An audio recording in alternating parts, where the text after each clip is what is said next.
Second? I'll second. Sorry. Vote? Huckabee. Yes. McCaslin. Yes. Peterson. Chapman. Yes. We'll let it slide this one time. All right, remarks. Any remarks or inquiries by the audience not pertaining to any item on the agenda?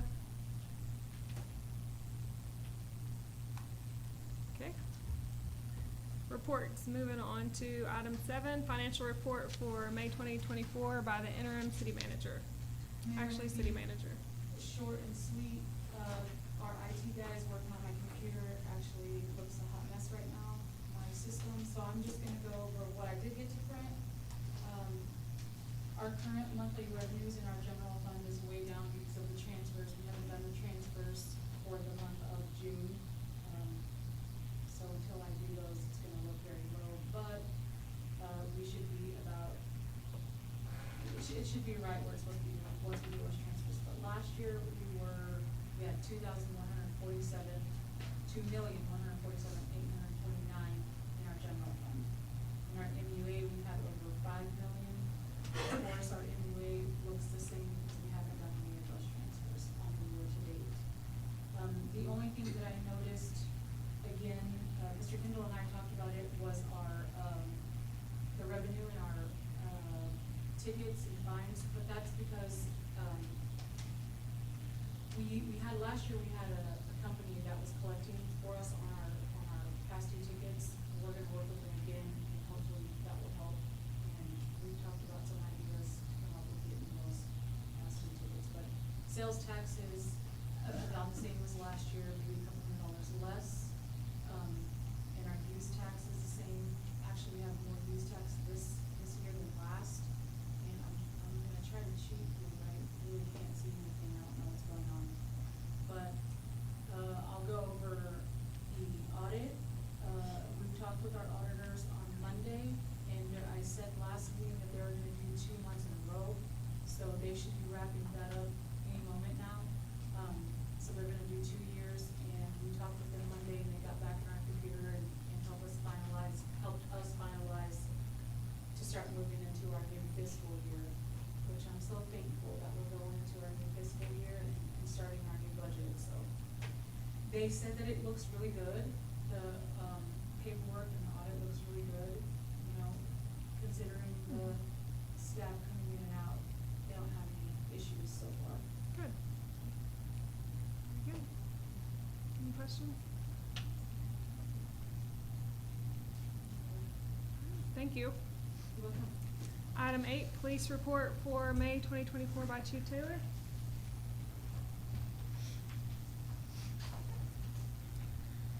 Good evening. We've had a fairly eventful-ish month.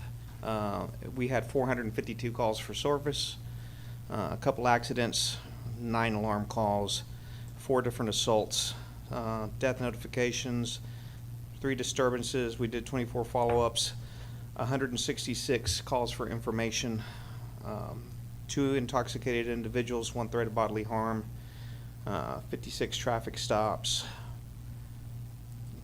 some trespassings, vandalisms, 13 welfare checks, 4 stolen property reports. We went out with 8 suspicious individuals and 1 suspicious motor vehicle.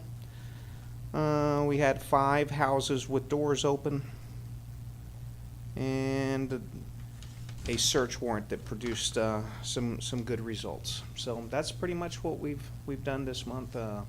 We've been busy, and you'll see next month's report. It's stepping up and paying off. So, do we have any questions? Awesome, thank you. Thank you. Thank you. All right, item 9, discussion and possible action to approve resolution number 2024-0702-1, removing Alicia Kendall from the bank accounts and adding Cody Gutierrez to them.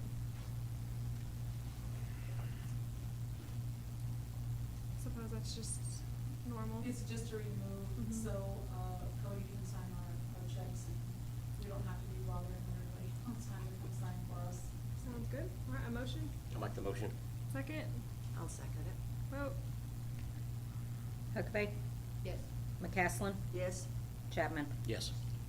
All right, item 10, discussion and action on the request from the Mangum Housing Authority to retain the pilot funds in the amount of $7,983.47 for this year, and so request the forgiveness for the fiscal year ending September 30th, 2023. If Mangum Housing Authority's request to retain the pilot of the fiscal year ending September 30, 2023 is not granted, then MHA is requesting relief in the amount of $2,120 for the upkeep of the Mangum City property located on the MHA's facility, totaling 22 mowings at $75, 2 sprays at $235, totaling $21.95. This would leave a balance due to the city in the amount of $5,863.47 pilot balance.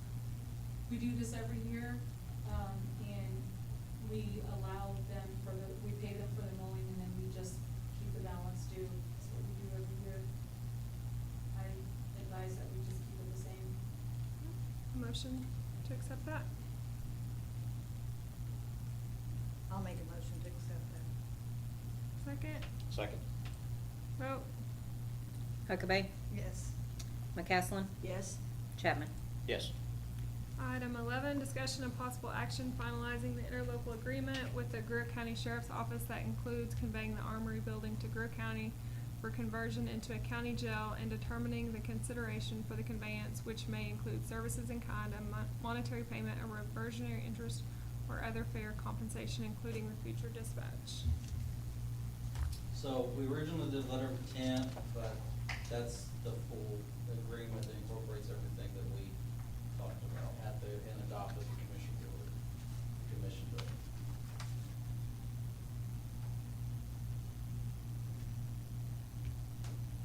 That's everything that we did that day. Yeah. At the special meeting. Yes, at the special meeting of the board of commissioners. So that's what we agreed to at that time.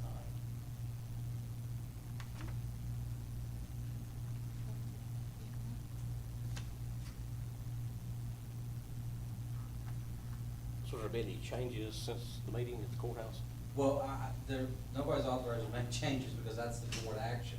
Yeah. So y'all, people attended that meeting, that's what y'all voted for. So there's been no changes since that point. Okay. So that's tacked up exactly what y'all approved. Did you have anything to add? The only thing is, I think we talked, or sheriff hasn't been able to be here, he busted his ankle up, he is, sitting at the desk right now. We talked to the district attorney, there was, 3 things he had some issues with. One was the legal description for the property, and then the insurance clause where y'all maintain it until it's deeded over to us. And then the sunset clause on the dispatch amount, but if that's one of those deal breakers, we're not worried about that at all. I've spoken with the sheriff, and he did say that the VA had some issues, and I forwarded the issues on to Mr. Kimball, and I believe Mr. Kimball contacted the sheriff. The legal description's included in that agreement. We just had mainly because the sheriff was trying to get us to get this adopted fast. So that's what we did, was we just did that. Since this is the final agreement that does in fact have that, as far as an insurance clause, I did add that in there. But that was kind of like a no-brainer, because of course we was gonna insure it until it's sold anyway. I mean, we're legally required by state law, but that is in there. As far as the other one was, y'all voted to pay, when the county takes the dispatch over in 2026, you voted as a board that it be $100,000, and so that's what I typed up. What the county wanted us to change was basically strike where essentially that $100,000 is not a certainty. In other words, if they wanted to increase it, they could. And I said, I can't make that change, because that would have to be a board decision, because that was about the only few things that the city actually asked for. And then the sheriff also did contact me about potentially taking dispatch over sooner, but again, that is something that y'all would have to agree on, because that would be a significant modification to what y'all had voted on.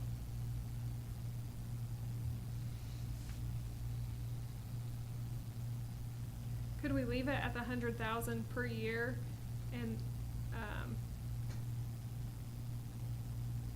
then obviously if we need to re-meet about it, where it's not just like up in the air, to where they can just change it? 'Cause right, like what you're saying is they could just at any point say, it's gonna be whatever.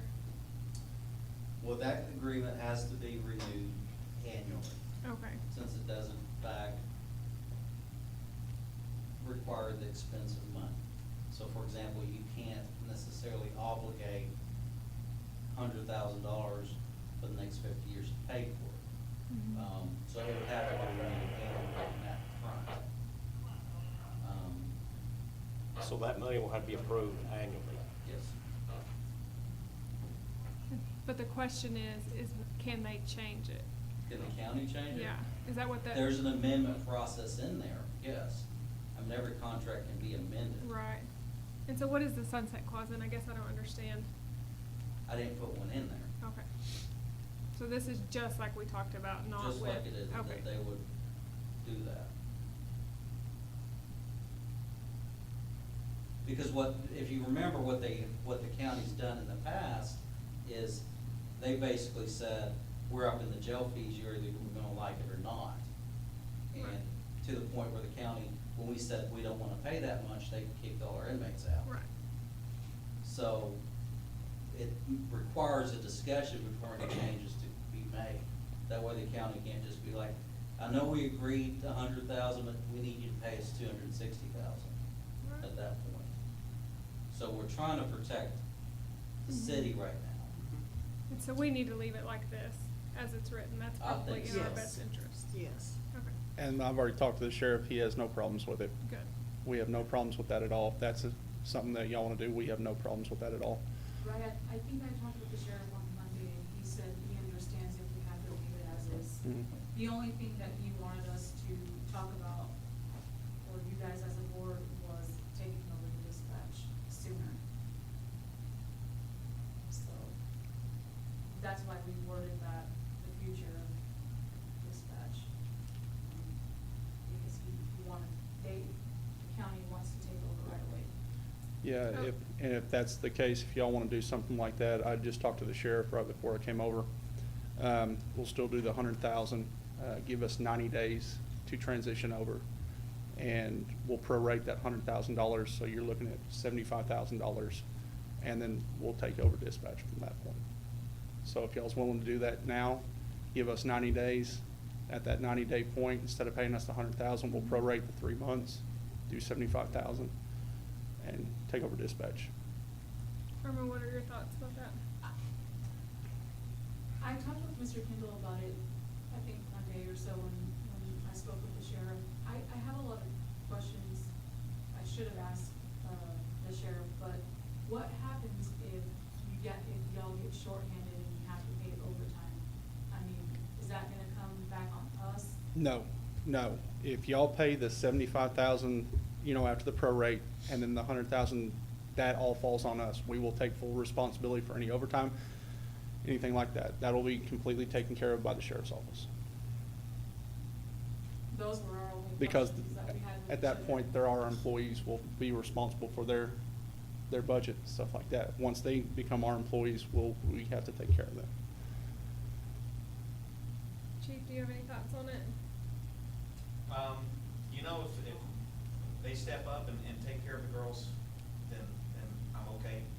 I've talked to the sheriff in the past, and I'm not gonna talk for him, but he's discussing some good things, some good packages for them and things like that, as far as things that the county could offer. So if they're able to step up and do that,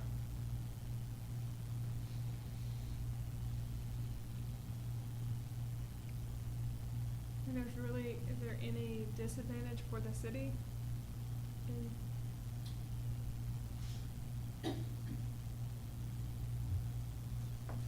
Anytime you make a change to something, there's always gonna be some disadvantage. Mhm. There's gonna be bugs it's gonna be having to work out, and things of that nature. And also there's gonna be, when there's problems with dispatch, I think a lot of people still probably gonna blame us for those deficiencies, since the city has maintained dispatch for a very long time. But it would theoretically create a $160,000 that we would have that could be reallocated to different projects.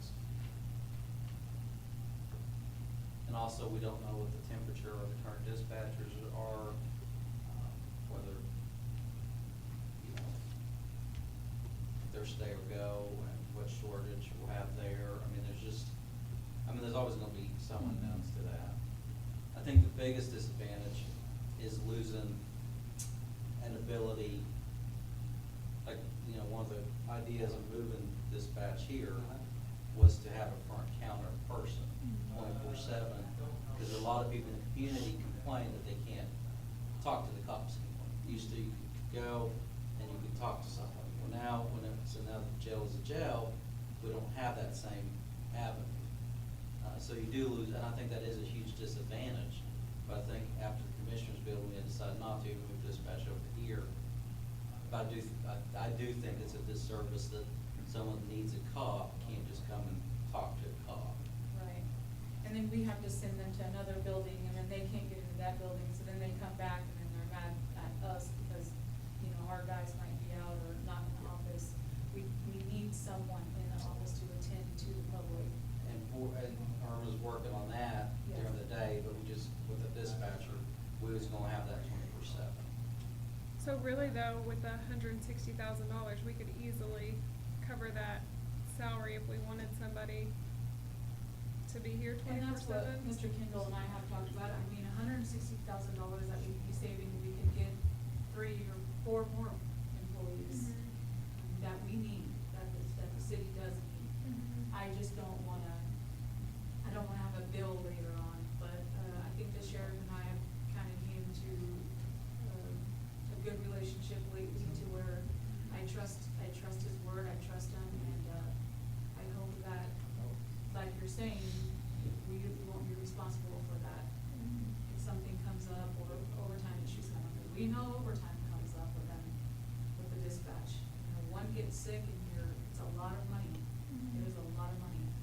Our budget starts off with $260,000, but by the time we're done, it's a lot more than that. But, So where the dispatchers are being moved to at the sheriff's office, is it where they could have access, like the public could have access to them if they needed it? Chances are, if we turn dispatch over to them earlier, that they won't move. Because our concern for moving them would go away. So they probably would not end up. We could also include that in the agreement. But if it's their employees, they can decide to station their employees where they want. And that's one of the things, we've had people walk into our office thinking it's the police department, and what we usually do is just contact dispatch and have an officer meet us up there at our office. That's the easiest resolution at that point. And that's our job as law enforcement officers. The people don't serve us, we serve them, we should go to them. Do you plan on moving dispatch still if we were to? If that's part of the agreement, the way we worked it out with the commissioners at the commissioner meeting, that's what we'll do. We were just looking at a way to save y'all some more money right now. So could we put that in our agreement that they would be moved, and also just to help secure the dispatch, that they would be paid no less than what they're making now? I mean, I know that you had said that there were some possibilities for even better, but. I can't say what county can or cannot pay them, so that's not something that we can mandate. And there is state statute that mandates what we can and can't pay. Do you know if that's more or less than what they're making? I'm not even sure what they're paying right now. Oh, I can cover. well, I believe that they would have to reapply for the county. They would be the county employees, so we wouldn't have anything to do with their pay or who gets Yeah, hired on, who don't. That would be their employees. Pretty much everything will be in their court at that It point. will all be in their court. That's what I wanna be sure. Like I said, I've talked with the sheriff. I've not talked with you much, but I've talked with Mr. Gimmel, but I've talked with the sheriff, and I've said, you know, what happens if overtime comes up? What happens if everybody quits? And is they get a fallback on us? Those are just my concerns. If we're gonna hand over dispatch in 90 days, then dispatch belongs to them in 90 days. But legally, they can make them reapply and hire their own people at their own wages. They will now be county employees. And I just talked to the sheriff and just asked him about this. If y'all don't want to decide on this right now and just decide on the contract right now, that's fine. We can discuss dispatch in another meeting, if that's okay with y'all. It's whatever y'all wanna do. I think you need to put both issues to bed, I was because gonna we've say, been talking and to we're starting dispatch for a 7 long years. time. Yeah. For 7 years, and it's the beginning of the new fiscal year. I would rather just start off this way.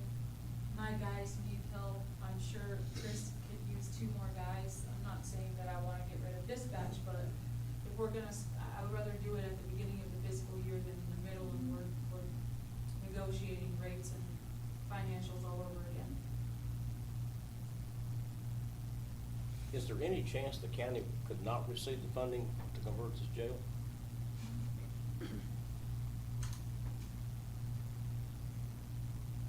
There's always a chance. I mean, technically, they should be getting some sort of revenue bond, and it's just to pay back the bond.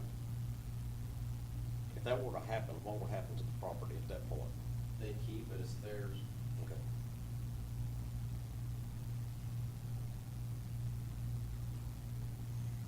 People's taxes would be going up.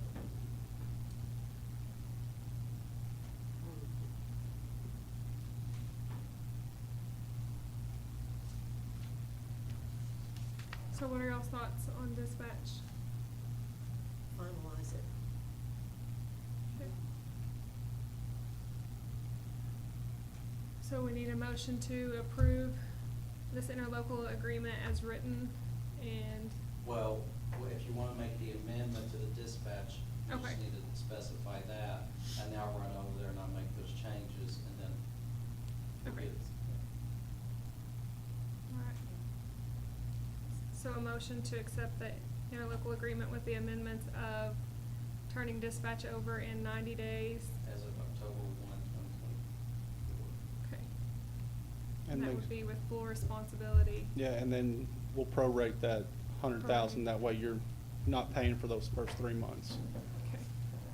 So does somebody wanna make that motion? And then also, real quick, who was gonna write the interlocal agreement? We were okay with Corey, if you're willing to do that, the interlocal agreement. Draft it? Yeah. It's basically right here. Okay, So- okay, as long as it's all taken care of and we're good.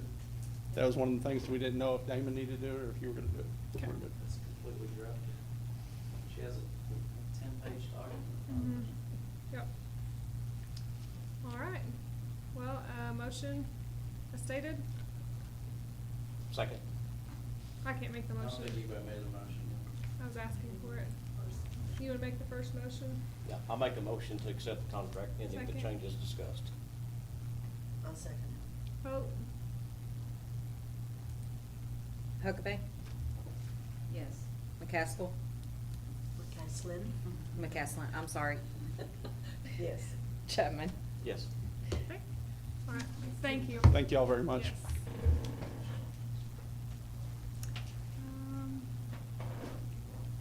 Okay. Item 12, discussion and possible action regarding the authorization to begin the process of closing a portion of a platted alley running adjacent to 1610 North Oklahoma. I'm gonna let the Halfords speak. It's at the back of my place, and then we own the property also behind it to the east. And I can see that there's never been anything there. There's never been a water line, a sewer line, gas, anything put there for utility either, but there's nothing there. Never been anything. put in No, there. the stuff I've dug up over the years is just like personal houses that used to be there. You'll find some pipes and things, but no utilities whatsoever. And she's wanting to put a house there on the, south side of the property, and if that wasn't there, instead of having to set it at an angle or something, she would set it along the roadway.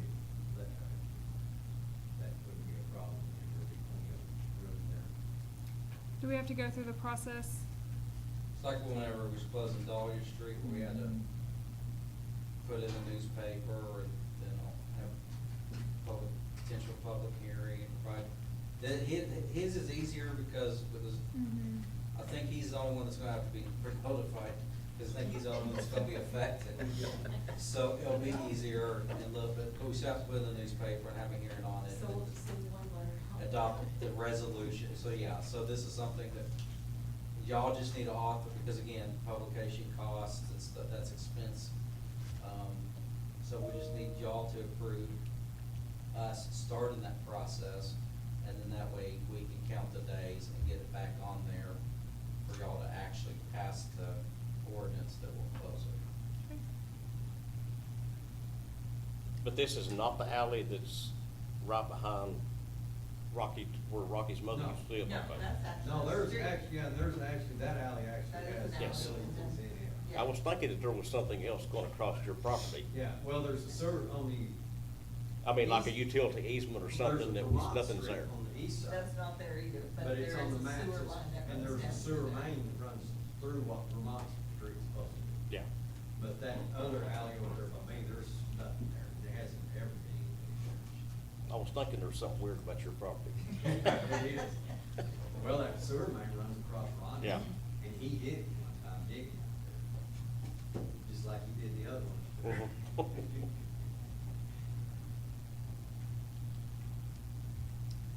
All right.